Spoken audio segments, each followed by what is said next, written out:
Hi everyone, this is a short video describing some of the things that the Mongol Army does really, really well.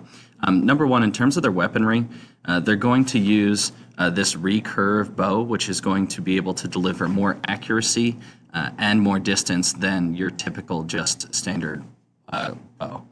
So that's one thing. And these guys are absolute surgeons with this particular weapon. They also would use different arrows, so not just arrows with a metal tip in which to inflict pain and death, but also they had arrows that had exploding tips to them, basically, kind of mini artillery shells is the best way to describe them, and then others that they could light on fire and would hit on impact and spread fire amongst other troops. Some of them would even make loud noises, so they could use them to scare their enemies into submission. I'll get to that in tactics in just a minute. They also would use horses. Even today, there are actually more horses in Mongolia than people.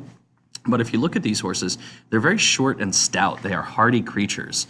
And so they'd be able to go for long distances. And actually, each man would have bring two horses with them to the battlefield. So if one got tired, they could easily switch to the other horse and still continue to keep going, which gives them really a great advantage over others. The makeup, groups of 10, 100, 10,000, and 100,000 would make up the army. So again, you have this concept that there's an order and organization to it. However, with that in mind, the leaders of each individual group, they would make changes on the fly. They wouldn't be stuck to one particular battle plan. They also would use lancers, so it's kind of a 60-40 split.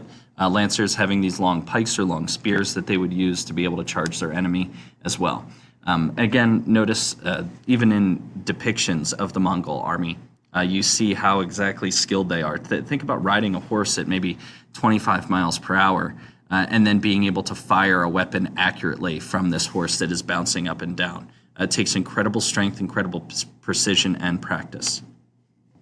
Tactics, multiple waves of riders, multiple waves of cavalrymen riding through. They would also feign retreat to lure their enemy into traps at times. One way in which they did this, there's actually one story where they were greatly outnumbered, but remember I told you that they brought two horses into battle. And what they would do is they actually made scarecrows and put them on top of the other horses.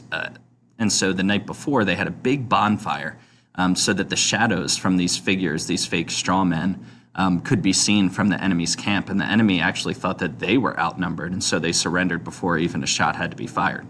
So psychological warfare was a big part of Mongol tactics.